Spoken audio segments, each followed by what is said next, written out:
दुनिया का भारत के बारे में क्या कहता है, ऐसे सारे रिपोर्ट की ये आंकड़े बताते हैं कि आज भारत की अर्थव्यवस्था जीडीपी के हिसाब से देश में एक ऊंची जगह पे पहुंची है।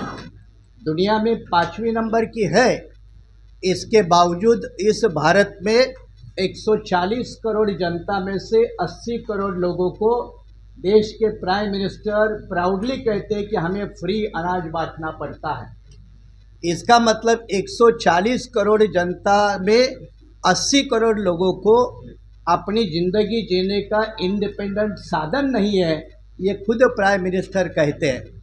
इसका मतलब यह है कि इसके लिए जिम्मेदार कौन है, और जिम्मेदार जब कौन है, अकाउंटेबिलिटी जब हम फिक्स करते हैं तो अकाउंटेबिलिटी जिन्होंने भी आज तक देश में शासन किया, केंद्र सरकार चलाई, चाहे वो किसी भी पार्टी के हो, वो सारे जिम्मेदार हैं।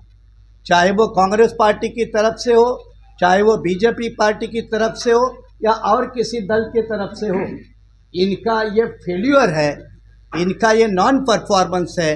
और ये नॉन परफॉर्मेंस के कारण इसका जो ज़्यादा नुकसान जो हुआ वो दबे कुचले लोगों को हुआ, शोषित वर्ग को हुआ, माइनॉरिटी के लोगों के साथ हुआ, बैकवर्ड लोगों के साथ हुआ।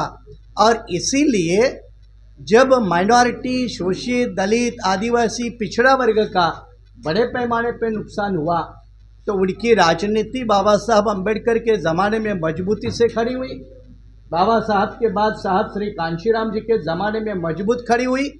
लेकिन पोस्ट कांशीराम जी पीरियड जो है वो बहुजन आंदोलन देश के कोने कोने में बिखर गया, और उससे क्या हुई तो बहुजनों की राजनीतिक आवाज़ संसद में या देश के राजनीति में कमज़ोर होने लगी।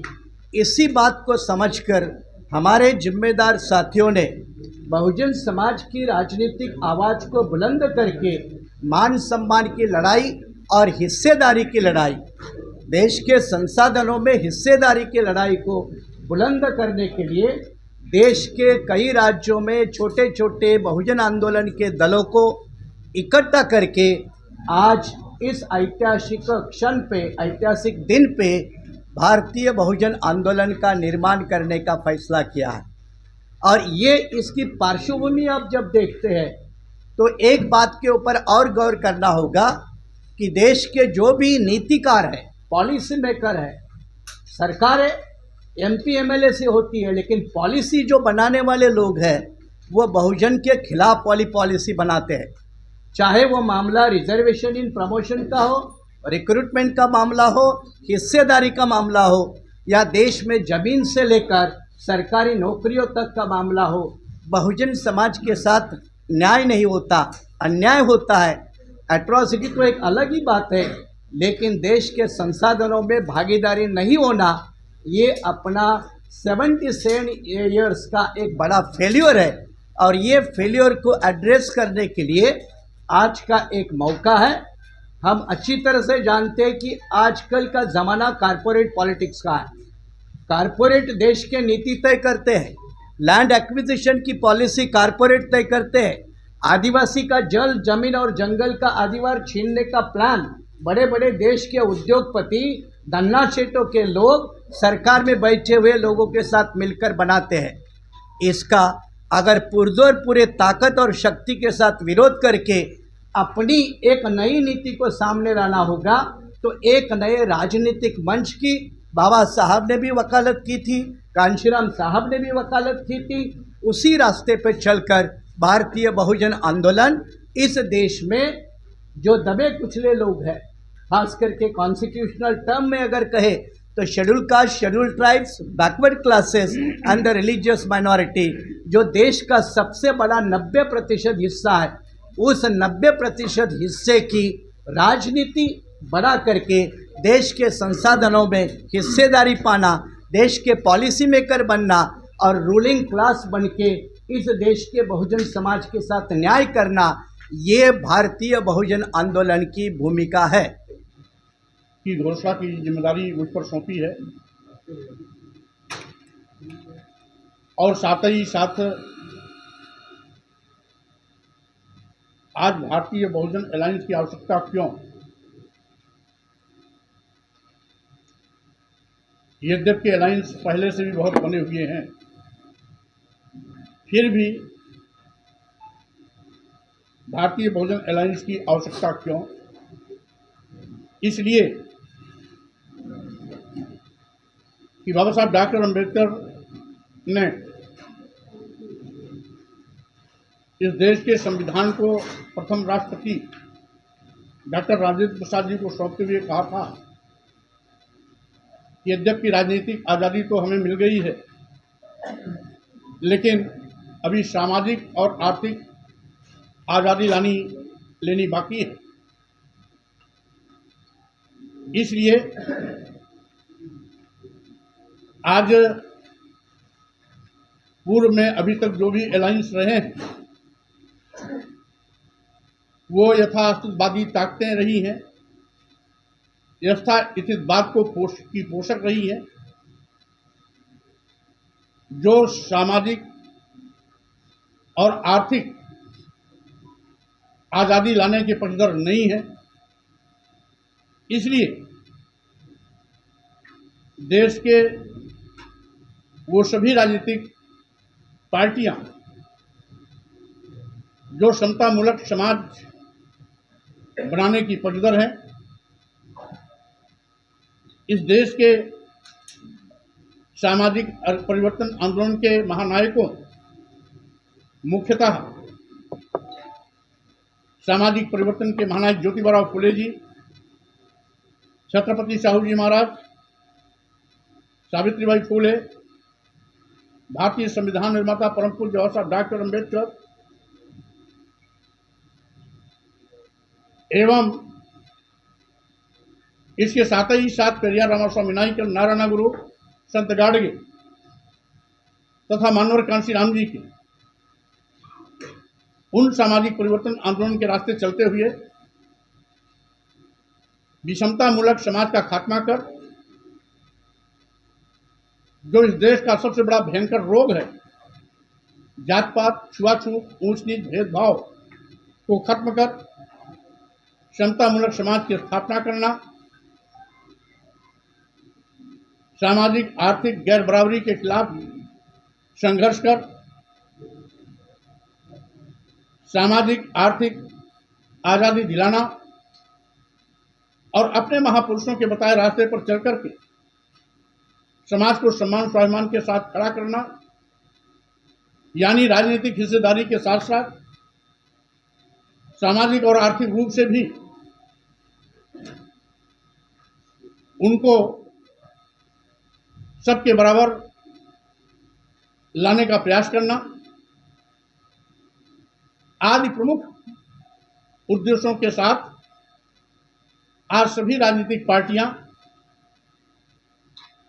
जो मिशन की पक्षधर हैं वो यहां पर इकट्ठी हैं और सबकी आपसी सहमति से आज यहां पर भारतीय बहुजन अलायंस की घोषणा की जा रही है। जैसा कि देखा गया है, इस देश के अनुसूचित जात, अनुसूचित जनजाति और पिछड़ों पर आंसू तो बहुतेरे बहाते हैं, लेकिन जब उनका इतिहास देखा जाता है या वर्तमान देखा जाता है तो किसी ने आरक्षण को ईमानदारी से लागू ही नहीं किया और आज वर्तमान सत्तारूढ़ पार्टियां तो आरक्षण को बिल्कुल खत्म करने पर आमादा हैं। यानी जिस संविधान की शपथ लेकर के संवैधानिक पदों पर चुन करके प्रधानमंत्री और मुख्यमंत्री के रूप में बैठे हुए हैं, वो भारतीय संविधान द्वारा प्रदत्त अनुसूचित जाति, अनुसूचित जनजाति और पिछड़ों के आरक्षण को खत्म करने पर आमादा हैं, जो न केवल संविधान पर खतरा है बल्कि इस देश के अनुसूचित जाति, अनुसूचित जनजाति और पिछड़ों की अस्मिता के साथ भी पूर्ण मजाक है और फिर से उन्हें धन, धरती, शिक्षा, सम्मान से साजिश के तहत वंचित करने की एक गंदी सोच है, जिसको भापते हुए अनुसूचित जाति, अनुसूचित जनजाति और पिछड़ों के सम्मान स्वाभिमान की राजनीति करने वाले वो सभी राजनीतिक पार्टी एकजुट होकर यथास्थितिवाद का मुकाबला करेंगे, संविधान की भी रक्षा करेंगे। साथ ही साथ बाबा साहब डॉक्टर भीमराव अंबेडकर जी ने जो संपूर्ण राष्ट्र भारत की कल्पना की है, उस भारत की भी अस्मिता को बचाने के लिए एकजुट होकर के सड़क पर अगर उतरने की आवश्यकता होगी तो उतरेंगे भी, क्योंकि कुछ ऐसी यथास्थितिवादी ताकतें आज संपूर्ण राष्ट्र भारत पर भी सवाल खड़ा करते हैं।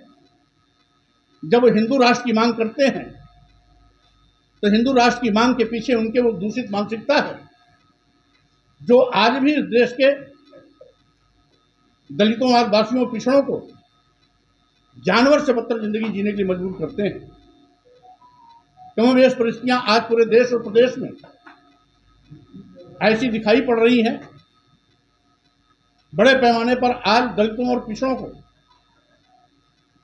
मूली गाजर की तरह काटा जा रहा है, मारा जा रहा है, जलाया जा रहा है, कहीं पर उन पर पेशाब किया जा रहा है, कहीं मलमूत्र लेप करके उनको बेइज्जत किया जा रहा है, कहीं सिर मुड़ा करके उनको गांव में नंगा घुमाया जा रहा है। आज याद इस प्रकार से जो उनके साथ सतुला व्यवहार किया जा रहा है, हम समझते हैं न केवल यह मानवता पर अभिशाप और कलंक है, बल्कि भारतीय संविधान की मंशा के विपरीत भी है। जब भारतीय संविधान इस बात को सूचित करती है कि संविधान की नज़र में हम सब एक हैं, हम किसी को भी जाति, वर्ग, लिंग, जन्मस्थान और वर्ण के आधार पर भेदभाव नहीं कर सकते, उसके बावजूद आज बड़े पैमाने पर भेदभाव किया जा रहा है। न केवल आरक्षण खत्म किया जा रहा है, बल्कि देश के अनुसूचित जाति, अनुसूचित जनजाति और पिछड़ों को जानवर से बदतर जिंदगी जीने की परिस्थितियां पैदा की जा रही हैं। अभी माने जी ने इंगित किया कि आज अपनी झूठी वाहवाही लूटने वाले जब ये कहते हैं कि हम 80 करोड़ लोगों को 5 किलो 10 किलो चावल देते हैं, उन्हें शर्म के मारे चिल्लू भर पानी में डूब के मर जाना चाहिए कि अगर इस देश में 80 करोड़ लोग की जिंदगी का मापदंड और मानक 5 किलो 10 किलो चावल है, तो स्वाभाविक रूप से हम विश्व गुरु बनने का सपना जो लोगों को दिखाते हैं, वो न केवल तथ्यहीन है, बल्कि सरासर लोगों की आंख में धूल झोंकने जैसा है। यानी 80 करोड़ लोग जिस देश में 5 किलो 10 किलो चावल पर अपनी जिंदगी बिताने के लिए मजबूर हैं, आप समझ लें कि आज ये देश कितना पिछड़ा हुआ है, जहां पर लोग अपने पैरों पर खड़े होकर के राष्ट्र को समुन्नत बनाने में अपनी भूमिका निभा सकते, वो केवल 5 किलो 10 किलो चावल पर लाइन लगाने के लिए मजबूर हैं। यह है हमारा वर्तमान गया गुजरा बदहाल भारत। ऐसे लोगों के चंगुल से इस भारत को मुक्त भी कराना है, आरक्षण को 100% लागू करा करके अनुसूचित जाति, अनुसूचित जनजाति और पिछड़ों के अधिकार को दिलाना भी है। भारतीय संविधान की मंशा के अनुरूप इस भारत को बनाने के लिए हम सबको एकजुट होकर काम भी करना है, और साथ ही साथ सामाजिक आर्थिक आजादी भी लेना है। राजनीतिक हिस्सेदारी तो मुख्य मकसद हमारा है ही, क्योंकि मानवर कांशीराम जी कहते थे कि सत्ता वो चाबी है जिसके माध्यम से सभी प्रकार के दरवाजे खोले जा सकते हैं। अगर सामाजिक आर्थिक आजादी लेनी है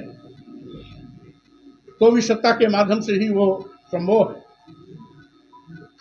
इसीलिए आज भारतीय बहुजन अलायंस की आवश्यकता पड़ी है, जो हमारे देश के तमाम राजनीतिक पार्टियों के राष्ट्रीय अध्यक्षों ने बहुत ही विचार मंथन, आपसी विमर्श और बहस करने के बाद तय किया कि ये देश की आवश्यकता है, समय की आवश्यकता है। साथ ही साथ जो आज 90% आबादी है, उसके हकों पर डकैती 10% लोग डाल रहे हैं, उससे लोगों को मुक्ति दिला करके समानुपातिक हिस्सेदारी भी इस देश के बहुजन समाज को दिलाने का काम करना है। इसी नियत से भारतीय बहुजन अलायंस की घोषणा की जा रही है। आज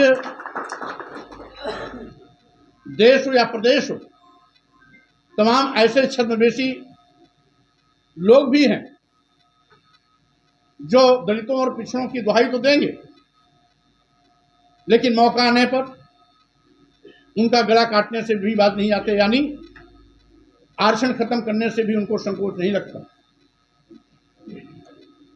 विशेष रूप से डबल इंजन की सरकार जब से बनी है, अनुसूचित जात, अनुसूचित जनजाति और पिछड़ों का जो भारतीय संविधान द्वारा प्रदत्त आरक्षण है,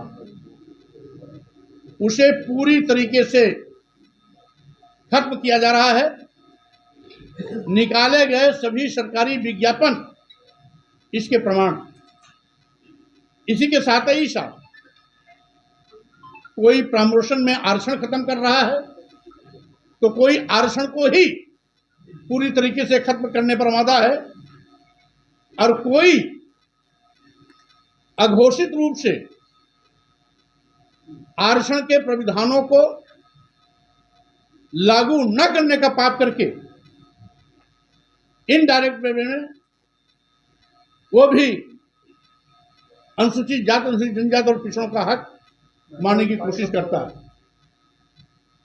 इसीलिए इन सभी बिंदुओं पर बहुत ही गंभीरता और गहन विचार करने के बाद आज आप सभी लोगों के सामने भारतीय बहुजन अलायंस की घोषणा की जा रही है। हम समझते हैं हम लोग संयुक्त रूप से मिलकर के आगे काम करेंगे और साथ ही साथ एक दूसरे के सहयोग से इस देश के अनुसूचित जाति, अनुसूचित जाति और पिछड़ों के न केवल सम्मान स्वाभिमान की रक्षा करेंगे, बल्कि संविधान की भी रक्षा करेंगे और यथार्थवादी ताकतों को धूल चटाने के लिए हम आगे मजबूत संघर्ष के साथ अपने इस अलायंस की उपस्थिति भी दर्ज कराएंगे। इन्हीं शब्दों के साथ में मैं सभी राजनीतिक पार्टी के राष्ट्रीय अध्यक्षों को पुनः धन्यवाद देता हूं और साथ ही साथ विश्वास और अपेक्षा भी करता हूं कि आज जो भारतीय बहुजन अलायंस की घोषणा की जा रही है, हम एक सूत्र में बनकर के संयुक्त रूप से बाबा साहब के सपनों को साकार करेंगे, मानवर कांशीराम के सामाजिक परिवर्तन आंदोलन को आगे बढ़ाएंगे। इस देश के उन तमाम सामाजिक परिवर्तन के महानायकों को उनके विचारों पर चल करके समता मूलक समाज बना करके भारत राष्ट्र को सशक्त और मजबूत बनाने का काम करेंगे। बहुत बहुत धन्यवाद। जरूरी है। सम्मानित प्रेस के सदस्यों और भारत के पार्टी अध्यक्ष व अन्य कार्यकर्ताओं को नमस्ते। जोहार भीम, जोहार सलाम, जय संविधान। मैं आज एक ऐतिहासिक अक्षर में आपके सामने खड़ा हूं। जब हम भारतीय बहुजन अलायंस अपना व्यापक कॉमन मिनिमम प्रोग्राम प्रस्तुत कर रहे हैं, जो एक महत्वपूर्ण और न्याय संगत भारत के लिए परिवर्तनकारी रोड मैप है। आजादी के 70 वर्षों के बाद भी हमारे अनुसूचित जाति, अनुसूचित जनजाति, अन्य पिछड़ा वर्ग, अल्पसंख्यक समुदाय व्यवस्थागत बाधाओं का सामना कर रहे हैं। आज हम केवल वादे नहीं बल्कि 10 महत्वपूर्ण क्षेत्रों में बदलाव के लिए एक विस्तृत कार्यान्वयन योग्य योजना प्रस्तुत कर रहे हैं। मैं हमारी प्रमुख प्रतिबद्धताओं पर प्रकाश डालना चाहूंगा। हम अनुसूचित जाति जनजाति अत्याचार निवारण अधिनियम के कड़े कार्यान्वयन के माध्यम से संविधानिक अधिकारों को मजबूत करने का संकल्प लेते हैं। हर जिले में विशेष न्यायालय स्थापित किए जाएंगे, जहां 60 दिन के भीतर मामलों का निपटारा अनिवार्य होगा। हम रैपिड रेस्पॉन्स टीमें बनाएंगे और पीड़ितों के लिए मुआवजे और सुरक्षा को बढ़ाएंगे। हम अनुसूचित जाति जनजाति, अन्य पिछड़ा वर्ग, अल्पसंख्यक वर्गों के लिए संविधान की मंशा अनुसार समय समय पर घेबर कमीशन रिपोर्ट, मंडल आयोग, सच्चर समिति, वन अधिकार, पैसा कानून, 5वीं अनुसूची के प्रावधान, ST/SC आयुक्त की 28वीं रिपोर्ट व अन्य संकलन करेंगे जो जिसमें हमारी भागीदारी नहीं थी। इन लोगों ने अपने विकास के लिए बनाए। संकलन करेंगे, क्या धरातल पर क्रियान्वित हुई, मूल्यांकन करेंगे तथा वादा याद दिलाओ अभियान चलाएंगे। तो दूसरी ओर इन वर्गों के अंतिम पंक्ति में खड़े व्यक्ति तक जानकारी पहुंचाएंगे कि हमारे लिए चिंता की थी वो पहुंची या नहीं पहुंची। हम 4-6% दर पर ऋण प्रदान करने वाली समर्पित वित्तीय संस्थाओं की स्थापना, टैक्स हॉलीडे के साथ बहुजन इकोनॉमिक जोन की स्थापना और 65 वर्ष से अधिक आयु के लिए 5,000 मासिक किसान पेंशन योजना के माध्यम से आर्थिक सशक्तिकरण का वायदा करते हैं। हम डॉक्टरेट स्तर तक पूर्ण शुल्क माफी, घरेलू अध्ययन के लिए रुपये 10 लाख तक, अंतर्राष्ट्रीय शिक्षा के लिए 50 लाख तक की बढ़ी हुई छात्रवृत्ति और व्यापक कौशल विकास कार्यक्रमों के साथ में शिक्षा के क्षेत्र में क्रांति लाएंगे। इन वर्गों के छात्रों को सरकारों से मिलने वाली छात्रवृत्तियां माह की प्रथम तारीख को देय हो, सूचकांक के आधार पर छात्रवृत्तियां बढ़ाई जाएं, बार बार फार्म भरने की प्रक्रिया बंद कराकर पात्र कार्ड जारी हो ऐसी व्यवस्था सुनिश्चित कराएंगे। हम निजी क्षेत्र में न्यायपालिका में आरक्षण के कार्यान्वयन की मांग करते हैं, जो सभी स्तरों पर अनुपातिक प्रतिनिधित्व सुनिश्चित करेगा। एक व्यापक अनुसूचित जाति, जनजाति, पिछड़ा वर्ग, अल्पसंख्यक जनगणना साक्ष्य आधारित नीतियों का आकार देगी। यूनो द्वारा 2007 में जारी आदिवासी अधिकार घोषणा पत्र, जो संसद में रेटिफाइड कराने की आवाज बुलंद करेंगे। हम मुफ्त चिकित्सा बीमा, विशेष स्वास्थ्य केंद्रों के माध्यम से सार्वभौमिक स्वास्थ्य सेवा की गारंटी देंगे। साथ ही बुनियादी ढांचा, स्वच्छ जल के लेकर डिजिटल कनेक्टिविटी तक हर समुदाय तक पहुंचाएंगे। देश के 10 राज्य जो 5वीं अनुसूची क्षेत्र हैं, संविधान के अनुच्छेद 241 के तहत माननीय राज्यपाल, राष्ट्रपति महोदय आदिवासी के संरक्षक घोषित हैं। इन राज्यों में जनजाति परामर्शदात्री समिति TSC गठित है। आदिवासी के विकास व जल जंगल जमीन के हकों को सुरक्षित करने के लिए नियमित संवाद स्थापित करेंगे। 36 अनुसूची क्षेत्र के आदिवासी के विकास के अधिकारों के मुद्दों को भी उठाएंगे। हमारे कार्यक्रम में यह भी शामिल है प्रति व्यक्ति एक नौकरी की गारंटी, वन अधिकार अधिनियम, पेशा कानून का पूर्ण कार्यान्वयन एवं मैसा कानून को अस्तित्व में लाने की आवाज उठाएंगे। जो मैसा कानून संसद में पड़ा है लेकिन आज तक उसको उठा करके नहीं देखा, उसका अंतिम रूप नहीं दिया गया। जनसंख्या के अनुपात में बजट आवंटन करने की बात करेंगे। समर्पित मीडिया चैनलों और सांस्कृतिक केंद्रों के माध्यम से सांस्कृतिक संरक्षण करेंगे। नियमित निगरानी और सामाजिक ऑडिट के साथ मजबूत शासन तंत्र स्थापित करने का प्रयास करेंगे। महाराष्ट्र पैटर्न लागू कराएंगे जो आदिवासी के विकास के लिए महत्वपूर्ण एक पहल है। प्रकृति बचाओ आंदोलन का भी आगाज करेंगे क्योंकि now our easier will be by the nature. अगर नेचर को नहीं बचाया तो पूरी मानवता को है, तो हम तो नेचर से जुड़े लोग हैं, इसलिए उसकी आवाज भी हम बुलंद करेंगे। हमारे स्पष्ट कार्यान्वयन में समय सीमा निर्धारित की है। 100 दिनों के भीतर तत्काल कार्रवाई, 1 वर्ष के भीतर अल्पकालीन लक्ष्य है, 2 से 3 वर्षों मध्य अवधि में के उद्देश्य, 3 से 5 वर्षों में दीर्घकालीन परिवर्तन।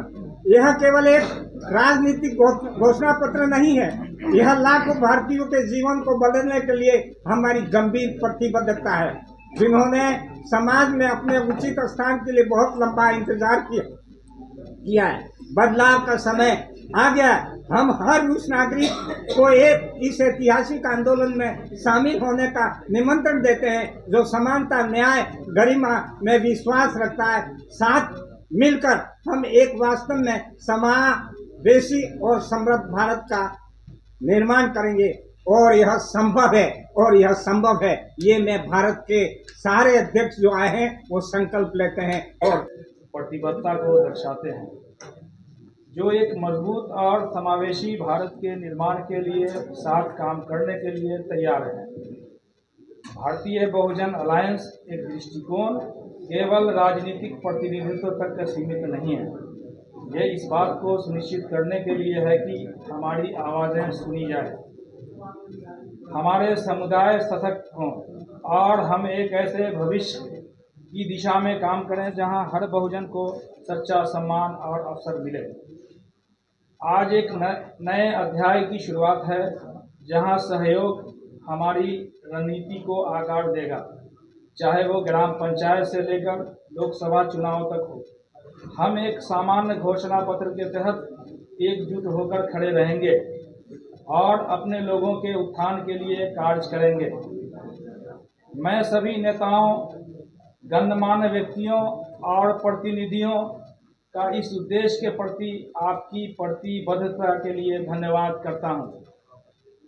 आज यहाँ आपकी उपस्थिति हमारी एकता की शक्ति को, हमारे साझा विश्वास को मजबूत करती है।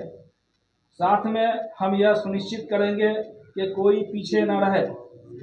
आइए हम इस कमरे को नई ऊर्जा और ध्यान के साथ छोड़ें, इतिहास बनाने के लिए तैयार और देश भर के लाखों बहुजनों की आकांक्षाओं को पूरा करें।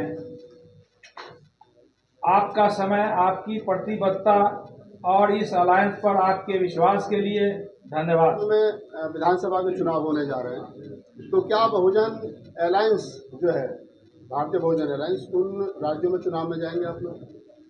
हालांकि चुनाव आयोग की घोषणा के मुताबिक फिलहाल झारखंड और महाराष्ट्र में असेंबली चुनाव हो रहे हैं। उत्तर प्रदेश में कुछ बाई इलेक्शन, कुछ सीटों पे 9 सीटों पे चुनाव हो रहा है। तो हमारी जो कॉन्स्टिट्यूएंट पॉलिटिकल पार्टीज है, जो राजनीतिक दल है, जैसे मैं महाराष्ट्र में हूँ, तो हमने महाराष्ट्र स्तर पर एक 10-11 पार्टियों का लोकल लेवल का, स्टेट लेवल का गठबंधन बना के महाराष्ट्र की कुल 288 असेंबली की सीटें हैं, तो 288 सीटों पर हम लड़ने जा रहे हैं। नॉमिनेशन वहाँ करने का समय अभी तक 29 तक है, लेकिन बाकी स्टेट का अलग है। झारखंड में हमारे कुछ साथी हैं, वो अपना इस इलेक्शन में उपस्थिति दर्ज कराएंगे, और उत्तर प्रदेश में भी हमारे यहाँ यादव जी बैठे, उनके पार्टी के एक साथी है, हमारे राष्ट्रीय शोषित समाज दल के पार्टी के उम्मीदवार हैं। तो उत्तर प्रदेश में भी बाई इलेक्शन में और महाराष्ट्र में असेंबली इलेक्शन में हमारे गठबंधन के साथी पार्टिसिपेट कर रहे हैं। सर हमारे देश में पहले से दो बड़े संगठन हैं, यूपीए है, एनडीए है, तो आप उनमें शामिल क्यों नहीं हो पाए जो आपने अलग अपना अलायंस बनाया है? अच्छा, आपका शुक्रिया इस सवाल के लिए। यही तो हमारा बुनियादी सवाल है। अगर यूपीए और एनडीए हमारे हकों की बात करता तो हम उसमें शामिल होते। उसमें हमारे हक और अधिकार की बात ही नहीं है। इसीलिए एक अल्टरनेट पॉलिसी और अल्टरनेट प्रोग्राम और एक अल्टरनेट पॉलिटिक्स ये ज़रूरी है। और ये बीबीए के माध्यम से आपको अल्टरनेट पॉलिसी, प्रोग्राम और पॉलिटिक्स ये तीनों की रचना करके जो भारत की राजनीति दो धड़ों में बट चुकी है और सीमित हो चुकी है। एक धड़ा कांग्रेस ले रहे, दूसरा धड़ा बीजेपी ले रहे, लेकिन ये दोनों धड़े देश के बहुजनों के साथ न्याय नहीं कर सकते। इनकी एग्रीकल्चर पॉलिसी सेम है, इनकी इकोनॉमिक पॉलिसी सेम है और विकास के रास्ते पे ये दोनों भी कारपोरेट दलों के हाथों में खेलते रहते हैं। इसलिए एक नई पहल, एक न्यू इनिशिएटिव ये भारत की मजबूरी है और ये बीबीए के माध्यम से पूरी हो। स्वामी जी सवाल आपसे है, जो छोटे मोटे दल हैं, क्षेत्रीय दल हैं, वो कहते हैं कि हमें ईवीएम हरा देती है हर बार। क्या आपकी कोई लड़ाई है ईवीएम के खिलाफ इस बार? पहली बात तो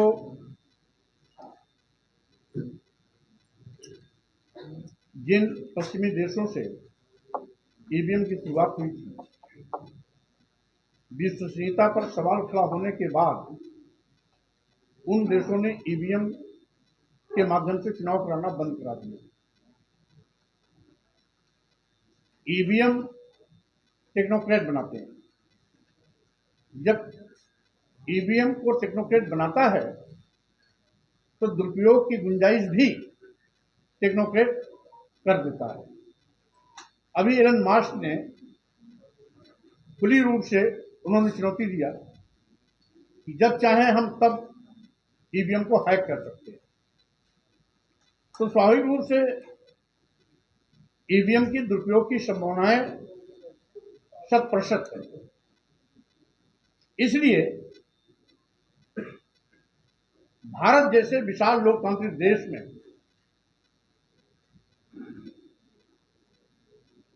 ईवीएम मशीन के माध्यम से नहीं, अपितु डायरेक्ट वोटिंग के माध्यम से होनी चाहिए, जिससे कि सही मायने में जनादेश का मूल्यांकन किया जा सके। मेरी मान्यता है और हम समझते हैं,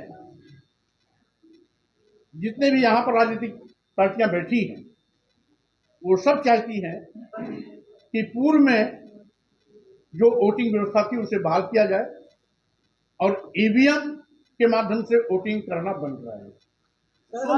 ईवीएम जो है, ईवीएम खराब है, ईवीएम धांधली होती है। सबसे पहले लड़ाई ईवीएम लड़ लीजिए, बाद में संगठन जो आपने बनाया है।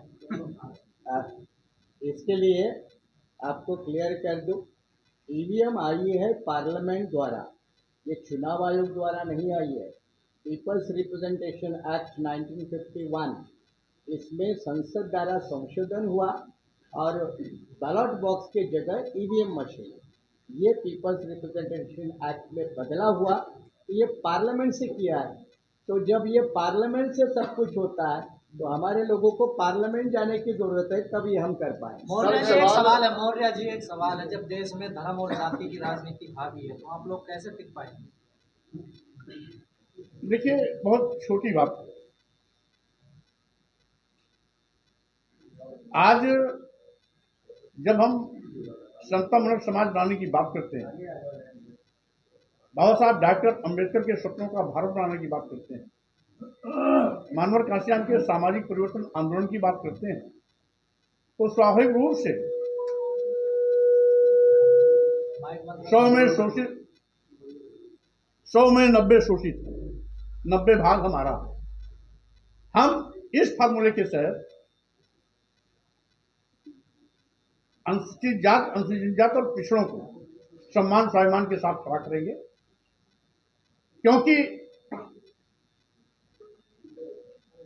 हिंदू के नाम पर अनुसूचित जाति, अनुसूचित जनजाति और पिछड़ों का वोट तो लेते हैं, लेकिन सत्ता में आने के बाद अगर सही मायने में अनुसूचित जाति, अनुसूचित जनजाति और पिछड़ों को ये हिंदू मानते तो इनका आरक्षण खत्म नहीं करते, इनके सिर पर खड़े होकर पेशाब नहीं करते, शरीर में मलमूत्र लेप करके उसका उपहास नहीं करते।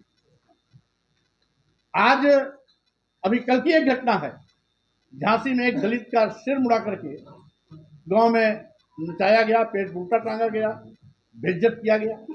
इसके पहले अभी इसी उत्तर प्रदेश में, हम उत्तर प्रदेश की बात कर रहे हैं, 1 महीने के अंदर 2 दर्जन से ज्यादा अनुसूचित जाति और अनुसूचित जनजातियों की हत्या की गई, और हत्या करने वाले एक वर्ग विशेष के। क्या जब ये हत्या करते हैं, आरक्षण खत्म करते हैं, हमारे साथ सौतेला व्यवहार करते हैं, अमानवीय व्यवहार करते हैं, तो उस समय हम इनको हिंदू नजर नहीं आते? इसका मतलब है हिंदू अनुसूचित जाति, अनुसूचित जनजाति और पिछड़ों के वोट पर डकैती डालने का एक फार्मूला। सही मायने में आज भी हम अनुसूचित जाति हैं, अनुसूचित जनजाति हैं और पिछड़े हैं, जिसको पहले ये शूद्र कह करके हमारे साथ जानवर से बदतर जिंदगी जीने के लिए परिस्थितियां पैदा करते थे। आज भारतीय संविधान लागू होने के बावजूद भी भारतीय संविधान का अनुकरण ठीक से न करके मनोव्यवस्था के मुताबिक समाज को संचालित करने की कोशिश कर रहे हैं। यही कारण है कि सबका साथ सबका विश्वास का नारा देने वाले लोग आज सबसे ज्यादा अनुसूचित जनजाति, अनुसूचित जाति और पिछड़े वर्गों पर कहर बर्पा कर रहे हैं, जनजातीय अत्याचार कर रहे हैं, हत्याएं कर रहे हैं और साथ ही साथ सार्वजनिक रूप से इनको अपमानित करने का घिनौना कृत्य कर रहे हैं। इसीलिए मैं कहना चाहता हूं, ये जो 100 में 90 की आबादी है, इसको हम एकजुट करके सम्मान स्वाभिमान के साथ खड़ा करेंगे। और आज का भारतीय संविधान ही हमारा सबसे बड़ा धर्म ग्रंथ है। समतामूलक समाज की स्थापना करने का मंत्र ही हमारा सबसे बड़ा धार्मिक अस्त्र है। इसलिए हम इस रास्ते पर चल करके अपने महापुरुषों के सपनों को साकार करेंगे और समतामूलक समाज की स्थापना के लिए आगे बढ़ेंगे। धर्म इस देश में एक नहीं अनेक, तो ये हिंदू, मुसलमान, सिख, ईसाई, बौद्ध, जैन से भारत नहीं चलेगा। भारत चलेगा भारतीय संविधान से, क्योंकि भारतीय संविधान का दर्जा किसी भी धर्म और धर्म ग्रंथ से ऊपर। तो हमारे लिए हमारा धर्म राष्ट्र धर्म भारत, हमारा धर्म राष्ट्र धर्म है। भारत का अस्तित्व बचाना हम सबकी सामूहिक जिम्मेदारी है। भारतीय संविधान के बताए रास्ते पर चलना हमारा सबसे बड़ा धर्म है। मानी साहब सब बाबा साहब की बातें करते हैं, अब तो विचारधारा ये हो गई है कि आप लोगों के माध्यम से कि गले के अंदर माला और विचारों पे ताला, जहां जिनसे आपकी लड़ाई है, आप लोग भी कहीं कम नहीं है। क्या बाबा साहब को इस समय टोकरे में रख के बेचने का काम नहीं किया जा रहा है? ऐसा है कि हर महापुरुषों के साथ समय समय पे एक बदलाव तो जरूर आता है, चाहे वो गांधी जी हो, चाहे बाबा साहब हो, चाहे कार्ल मार्क्स हो, वो अपने समय के साथ होता रहता है। लेकिन उसका जो मूल रूप से जो ढांचा होता है, जो फिलोसॉफिकल फाउंडेशन होता है, वो इंटैक्ट रहता है। कसूर होता है उस रास्ते पर चलने वाले लोगों का, वो महापुरुषों का कसूर नहीं होता है। अगर उसको सही लोग मिले तो फिर एक बार उसको पुनर्जीवित ताकत के साथ किया जा सकता है। यही तो इन्होंने कहा कि अब पॉसिबल है, हम बिलीव करते हैं कि हम फिर एक बार कर सकते हैं। यही तो हम बीबीए की भूमिका रख रहे हैं कि बीबीए ठीक है, SC ST के MP MLA है, लेकिन वो अगर कारीगर साबित होते तो हमें नया प्रयास करने की जरूरत नहीं होती। 131 मेंबर ऑफ पार्लियामेंट में पड़े हैं, शेड्यूल कास्ट के 84 है, ट्राइब के 47 है, बैकवर्ड के 137 है, मुस्लिम के 24 है। लेकिन अगर ये अपना काम ईमानदारी के साथ कर सकते थे तो हमें बीबीए की फिर जरूरत नहीं पड़ती थी। इसलिए ये कसूर बाबा साहब का नहीं है, बाबा साहब के विचारों के ऊपर चलने वाले लोगों की कमी जिनमें है, उनका कसूर है। सर ये जो है चुनाव में आप लोग जा रहे हैं, महाराष्ट्र में भी, झारखंड में भी, फंडिंग कहाँ से है? दूसरा, विदिन बाबा साहब अपने जितने भी चंदा लेते थे उसका हिसाब देते थे, क्या बीबीए अपने चंदे का हिसाब देगी? ये तो एक तो अच्छी बात है आपने पूछा कि आजकल के पॉलिटिक्स के ज़माने में ट्रांसपेरेंसी और अकाउंटेबिलिटी की बातें होती है। आपने हमें ये सवाल पूछा, अच्छा किया, लेकिन ये सवाल मोदी जी को कोई कोविड के बारे में, कोविड पीएम फंड का क्या हुआ, ये आपने कभी उनको सवाल किया? वो तो हुक्मरान में बैठे हैं। भारत सरकार के पूरे बजट का कोई हिसाब किताब नहीं है, उसके बारे में इस देश में कोई सवाल नहीं करता। और अब जब हम नई शुरुआत कर रहे हैं, फिर भी हम आपके सवाल का स्वागत करते रहते कि we believe in open functioning, transparent functioning and accountable functioning. तो सारे मामले में जो भी चाहे वो आप हमसे समय समय पर मांग सकते हैं और वो आपको समय समय पर दिया जाए।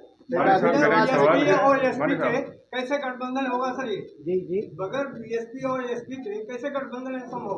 आज तक जिनको संभव हुआ ऐसे सारे दलों को हमने संपर्क किया। जो आज आए उसमें से लगभग 38-39 पॉलिटिकल पार्टी के लोग हैं। बाकी लोगों को भी निमंत्रण ऑर्गेनाइजर के तरफ से भेजा गया था, लेकिन वो अभी तक नहीं आए। लेकिन हम उम्मीद करते हैं कि वो भी भविष्य में इस नए एक्सपेरिमेंट के साथ मूवमेंट और राजनीति के हित में जरूर आएंगे, ये हमें विश्वास है। अगर माले साहब, मेरा एक सवाल ये है कि आपके अलायंस में 30 पार्टियों का संगठन है और जो आपके ही सिद्धांत पे जो राजनीतिक पार्टियां लड़ रही हैं, जैसा कि इन्होंने कहा कि असपा और बसपा और भी जो पार्टियां हैं, कहीं ना कहीं आपको नहीं लगता कि आप जिन विचार से लड़ाई लड़ रहे हैं और जिनके लिए लड़ रहे हैं उनके लिए वोट काटने का काम तो नहीं है? क्योंकि आप कह रहे हैं कि 30 पार्टियों को संगठन है और आपने न्योता दिया, वो नहीं आए, तो और जनाधार आपका क्या है? मेन भाई वोट में जनाधार मायने रखता है जी।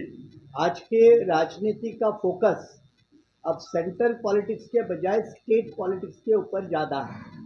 जितने जितने स्टेट्स यूनिट मजबूत रहते हैं तो सेंटर की राजनीति मजबूत होती है।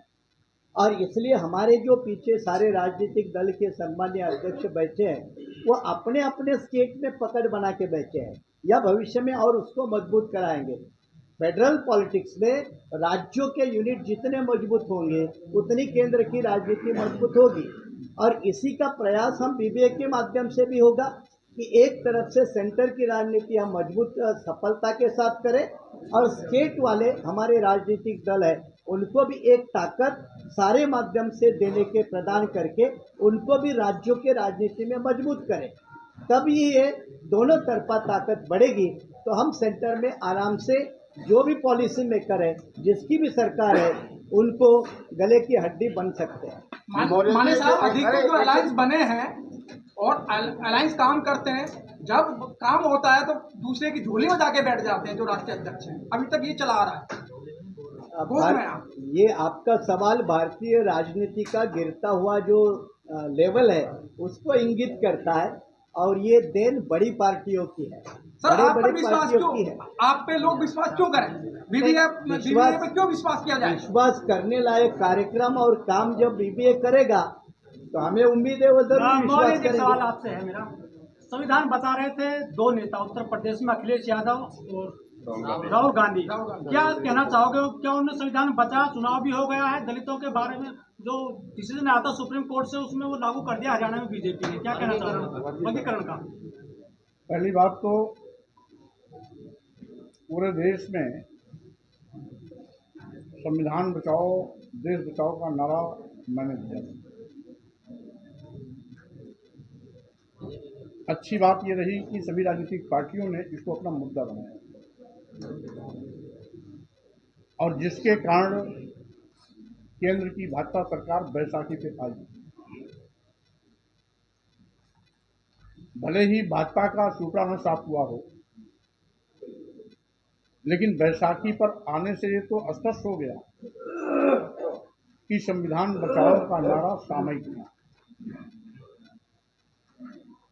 और आगे भी मुद्दा रहेगा, क्योंकि आज जिस तरीके से यथार्थवादी ताकतें सत्ता में आने के बाद संविधान विरोधी काम कर रही हैं, स्वाभाविक रूप से ये संविधान पर प्रत्यक्ष हमला। इसलिए हम सभी अगर बाबा साहब के सपनों को साकार करने की बात करते हैं तो संविधान बचाने की प्राथमिकता भी हमारी सर्वोपरि है। रही बात हम इसको कैसे कारगर करेंगे, जैसे कि कुछ प्रश्न आए जिसमें प्रश्न चिन्ह खड़े हुए, हम नकारात्मक बात पर विश्वास नहीं करते। बाबा साहब डॉक्टर अंबेडकर के बाद भी एक राजनीतिक शून्यता आई, लेकिन मानवर कांशीराम जी पैदा हुए। उन्होंने सामाजिक परिवर्तन आंदोलन के माध्यम से बाबा साहब डॉक्टर अंबेडकर के विचारों को घर घर जन जन तक पहुंचाया। यही नहीं,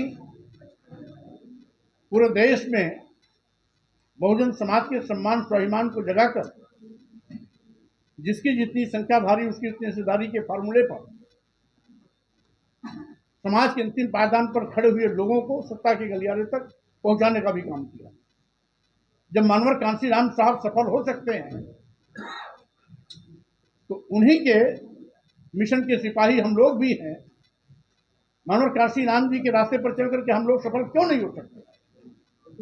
इसलिए हम सकारात्मक सोच के साथ आगे बढ़ रहे हैं। हमें पूरा विश्वास है हम और राजनीतिक पार्टियों के सभी राष्ट्रीय अध्यक्ष लोग मिलकर के समता मूलक समाज बनाने की दिशा में आगे बढ़ेंगे और कोशिश होगी कि जो हमारे महापुरुषों का सपना था वो साकार हो। सर शोभायात्रा निकल रही है उत्तर प्रदेश में, देश में पत्थरबाजी हो रही है और एक व्यक्ति की जान चली गई है। इन शोभायात्राओं में जो युवा जा रहा है वो कभी अभी नौकरी के लिए सड़क पर नहीं आता, आगे अपने आंदोलन नहीं करता है, लेकिन वहां भीड़ बढ़ती जा रही है। देखिए, यही दुखद है। आज ये बीबीए बनाने की आवश्यकता क्यों? इसीलिए कि संप्रभु राष्ट्र पर कुछ यथार्थवादी ताकतें चोट पहुंचाने की कोशिश कर रही हैं। हिंदू, मुस्लिम, सिख, ईसाई सब हैं आपस में भाई भाई का जिस देश में नारा लगता था, वहां हिंदू मुस्लिम के नाम पर सौहार्द बिगाड़ा जा रहा है। अभी बहराइच की जो घटना दिखाई गई, सीधे सीधे वहां पर जो भी भीड़ print media, electronic media, social media के माध्यम से सार्वजनिक हुई है, तोड़ फोड़ करने वाले, आगजनी करने वाले, एक वर्ग विशेष के घरों पर हमला करने वाले, दुकानों को जलाने वाले, घरों में आग लगाने वाले लोग नारा लगा रहे थे, जय बजरंगबली, जय श्री राम। मैं यथार्थवादी ताकतों से सवाल करता हूं, क्या जय श्री राम का नारा, जय बजरंगबली का नारा आगजनी, हिंसा, तोड़फोड़, सांप्रदायिक सौहार्द बिगाड़ने का लाइसेंस है? इसलिए आज बीबीए की आवश्यकता इसीलिए है कि इन सांप्रदायिक ताकतों को जो सौहार्द बिगाड़ने की कोशिश में लगी है, इनको भी हम जवाब दे सकें। इसलिए इस देश के दलितों, आदिवासियों, पिछड़ों को सम्मान स्वाभिमान के साथ खड़ा करना आवश्यक है, और वो तभी खड़े हो सकते हैं जब उनके पास कोई विचार हो, और वो विचार है बाबा साहब डॉक्टर अंबेडकर का, हमारे सामाजिक परिवर्तन के महापुरुषों का, मानवर कांशीराम साहब जी का, जिसके बिना पर हम इस बात को घर घर जनता तक ले जाएंगे, सावधान करेंगे, सजग करेंगे। क्योंकि मेरी मान्यता है इस देश का मुस्लिम, इस देश का ईसाई विदेशी नहीं है। इस देश के दलित, आदिवासी, पिछड़े समय समय पर सामाजिक रूप से सम्मान स्वाभिमान पाने के लिए अपना धर्म बदले हैं, वही धर्म परिवर्तन करके कभी कोई इस्लाम धर्म कबूल किया है, कभी ईसाई बना है, और यहां तक कि सिख धर्म का इजाद भी इसी वर्ग के लोगों ने किया है, क्योंकि हमारी आर्य संस्कृति बौद्ध संस्कृति रही है। हजारों साल तक ये बौद्ध राष्ट्र के रूप में था। हिंदू राष्ट्र की मांग करने वाले लोग इस देश के दुश्मन हैं, भारतीय संविधान के दुश्मन हैं। जब भारत संप्रभु राष्ट्र है तो हिंदू राष्ट्र क्यों? अगर हिंदू राष्ट्र बन सकता है तो बौद्ध राष्ट्र क्यों नहीं, जैन राष्ट्र क्यों नहीं, मुस्लिम राष्ट्र क्यों नहीं, सिख राष्ट्र क्यों नहीं? इसलिए मेरी मान्यता है, जो भी धर्म विशेष के नाम पर राष्ट्र की मांग करता है, ये देशद्रोही है, संविधान विरोधी है। ऐसे लोगों के खिलाफ कठोर से कठोर कार्रवाई होनी चाहिए। और यथार्थवादी ताकतें चुप हैं, क्योंकि अप्रत्यक्ष रूप से इनको सह मिल रहा है, सहयोग मिल रहा है। हिंदू राष्ट्र का मतलब इस देश में मनु का विधान लगेगा। जब मनु का विधान लगेगा तो यहाँ पर फिर इस अनुसूचित जाति, अनुसूचित जनजाति पिछड़ों को शूद्र के रूप में प्रताड़ित किया जाएगा, अपमानित किया जाएगा, धन धरती शिक्षा सम्मान से वंचित किया जाएगा, गुलाम बनाया जाएगा। और इसीलिए हम चाहते हैं कि बाबा साहब डॉक्टर अम्बेडकर तथा देश के तमाम आजादी के उन रणबांकुरों ने जो एक सपना संजोया था कि आने वाला भारत खुशहाल होगा, संप्रभु राष्ट्र के रूप में मजबूत होगा और हमारा हर नौजवान अपने पैरों पर खड़ा होगा, सम्मान सम्मान की जिंदगी जिएगा, यह सपने साकार हों। इसलिए भारतीय संविधान और संप्रभु राष्ट्र को सशक्त बनाने और साथ ही साथ उसकी सुरक्षा में किसी हद तक संघर्ष करने की आवश्यकता पड़े तो लड़ने के लिए हम लोग तैयार होकर के इस गठबंधन को तैयार कर रहे हैं, जिससे कि इस देश में जातवाद, छुआछूत, ऊंच नीच, भेदभाव खत्म हो, विषमता खत्म हो और हिंदू मुस्लिम भाईचारा बना रहे। जिस प्रकार से सभी हिंदू, मुस्लिम, सिख, ईसाई, बौद्ध, जैन, पारसी सब संविधान की नजर में एक हैं, वो एका बनी रहे, ये हमारा लक्ष्य है। मेरा एक सवाल है। अभी आपने बाबा साहब डॉक्टर भीमराव अम्बेडकर साहब का नाम लिया, मान्यवर साहब का नाम लिया, फिर विचार और विचार की ताकत का नाम लिया आपने। राजनीति के भाषण, आश्वासन देना और राजनीति के उस समय समस्याओं को हल करना, उस समस्याओं को इंगित करना, आप क्या लगता है कि इन मुद्दों से आप राजनीति आप सत्ता स्थापित कर पाएंगे? या जो मान्यवर काशीराम साहब ने जमीन पर कैडर का काम किया था, जिस ताकत से आप लड़ने जा रहे हैं, जिस ताकत से आरएसएस से या बीजेपी से, उसके जमीनी स्तर पर आज भी सुबह 5 बजे वो कैडर लेता है। और जो आपने तमाम मनुवाद, तमाम की बात कही, वो उसी कैडर के आधार पर ही आप सभी को समझा पाएंगे कि इस आधार पर हम सत्ता पाएंगे। इसके लिए क्या काम करेंगे? तो वो 30 पार्टियों को संगठन है आपका, इसमें कोई दौरा नहीं। आपका जो सुझाव है और प्रश्न है वो बहुत ही सकारात्मक है, हम इससे सहमत हैं। और यही कारण है कि अभी तक हम वैचारिक रूप से लोगों को तैयार करने के लिए इस प्रकार के विभिन्न कार्यक्रम आयोजित करते रहते हैं और कैडर चलाने के लिए भी हम पक्षधर हैं, क्योंकि मानवर काशीराम जी के साथ काम करने का मौका लंबे अरसे तक हमें मिला है।